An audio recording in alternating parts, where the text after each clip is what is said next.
The Galactic Archive stretched across 17 sectors, a monument to 10,000 years of collected knowledge from 400 civilizations. Dr. Zelati had spent 3 centuries as its chief historian, and in all that time, no puzzle had remained unsolved for long, until the predecessor tablets. The smooth obsidian slabs had been discovered on a dead world in the outer fringe, buried beneath kilometers of ice. They predated every known civilization by at least 50 millennia, covered in elegant flowing symbols that seemed to dance across their surfaces when light hit them just right. Linguists, cryptographers, and artificial intelligence matrices had all failed. The symbols followed no pattern, matched no known language family, and resisted every decryption algorithm in the archive's vast database. Galathi's crystalline fingers traced the incomprehensible markings for the 1,000th time.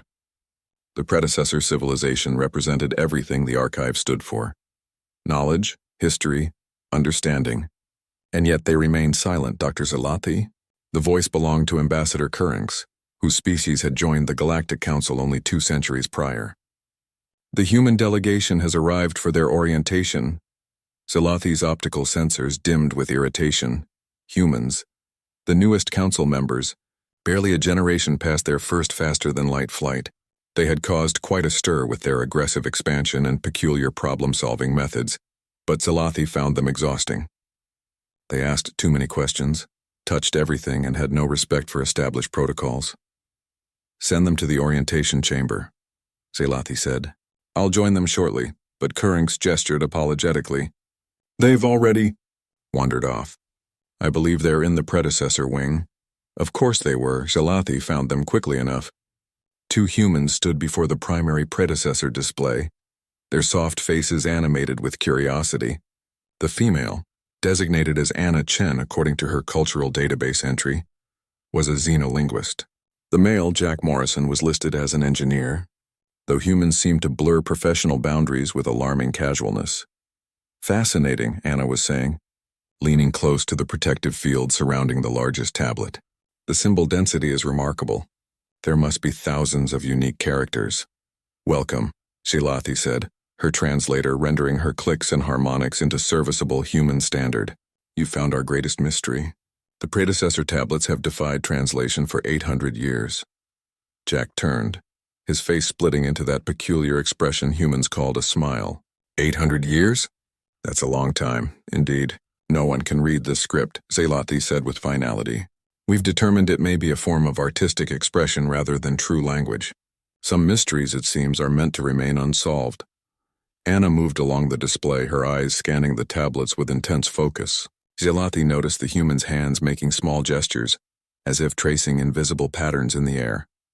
"Dr. Zelati," Anna said carefully, "may I ask how these tablets were originally discovered? What was their orientation when found?" "They were extracted from ice core samples. The excavation team preserved their relative positions but not their specific orientation."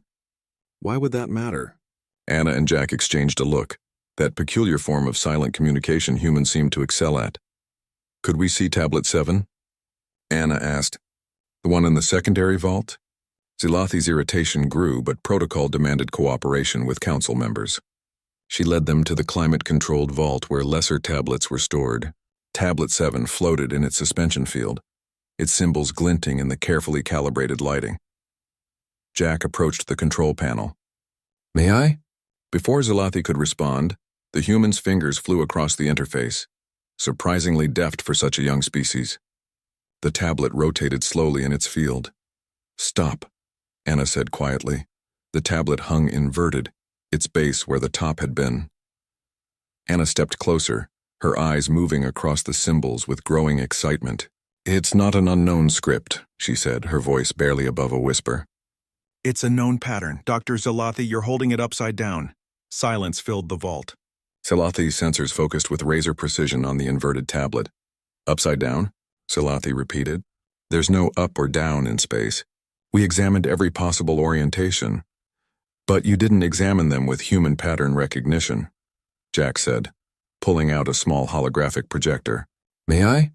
The projection bloomed in the air between them, Tablet 7's symbols inverted, with human annotations appearing alongside them. "These aren't abstract symbols," Anna explained, her excitement building.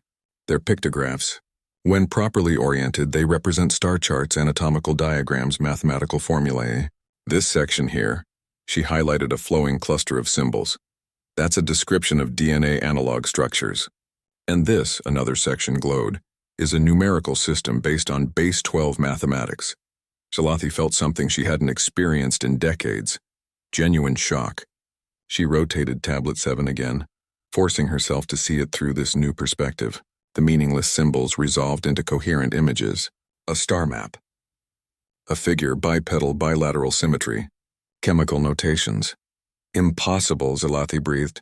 We tested every orientation. Our algorithms were programmed by species with different visual processing systems, Anna said gently. The predecessor civilization appears to have been bipedal with forward-facing eyes, similar to humans. They oriented their writing based on gravitational down, just like we do. Your species processes spatial information radially. The Vorkic see in heat signatures. The Centauri have compound vision.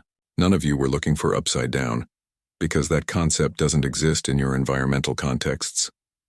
Jack was already at another terminal, sending commands. Throughout the archive, tablets began rotating in their fields. Selathi watched as centuries of mystery dissolved in minutes. Star charts revealed migration patterns. Historical records documented the rise and fall of a vast civilization. Scientific treatises offered insights into technologies the Council had never imagined. They were travelers, Anna said softly, reading from a newly legible tablet. They seeded worlds, built monuments, and left records for whoever would come after. They wanted to be remembered. Selathi approached the humans slowly. In 800 years, 400 civilizations examined these tablets. And you solved the mystery in 8 minutes. Different perspectives, Jack said with a shrug. That's the beauty of diversity. The Galactic Council invites species to contribute their unique abilities, Anna added. Sometimes the newest voice is the one that needs to be heard. Selathi's crystalline structure hummed with something that might have been laughter. The human contribution to galactic civilization, she said, her tone carrying new warmth, may be more significant than we anticipated. Come, we have several thousand more tablets to properly orient. As they left the vault, Selathi reflected on the lesson. The archive had accumulated knowledge from across the galaxy, but knowledge without perspective was incomplete. Perhaps these curious, boundary-pushing humans would teach the Council more than just how to read ancient scripts. Perhaps they would teach them how to see.